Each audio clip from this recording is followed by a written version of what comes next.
Thinking of making a deal with the devil? Think again.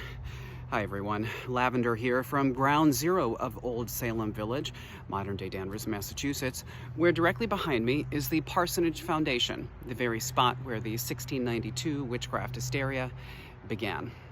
So, Lavender implores you, do not make a deal with the devil, because a deal with the devil is no deal. There is a poignant exchange in Arthur Miller's fictionalized play, The Crucible, between Reverend Hale and Elizabeth Proctor, who herself was wrongfully accused of making a pact with the devil to actively harm her neighbors, which in 1692 was a capital offense. The remorseful minister begs Elizabeth to convince her innocent husband, John Proctor, who was slated to be hung that day, to confess to witchcraft. A lie. Proctor was no witch, nor was she. Confessing would cost John everything, but would save his life.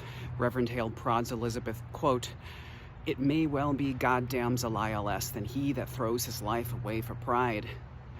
Goody Proctor returns, "I think that be the devil's argument." And it is. Like the devil, his spectral compacts come in many forms, but you can spot them. They might figure as dirty, one-sided terms that harvest your resources, grab power, and take up residence. In exchange for something you need, of course. By the way, once the devil moves in, it will be very hard to get him out.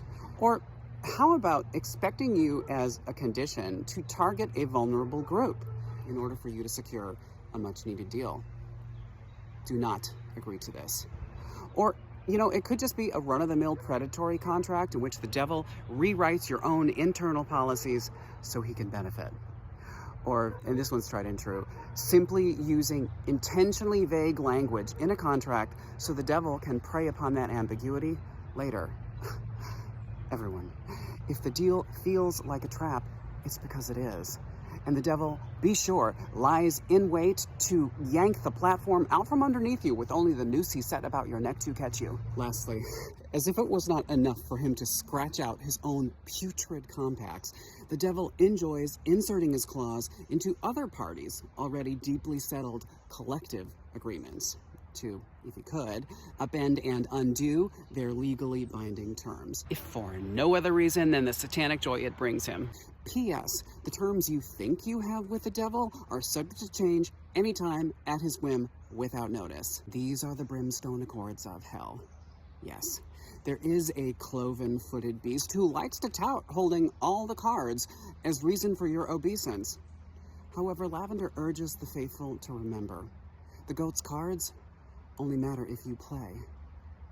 Do not traffic with the devil. Do not sign his book. Scorn it. This message is for every one of you, including world leaders. Turn your back on the devil's unholy deals and bind yourself not to his service, and you will strip him of his power. And the devil knows that.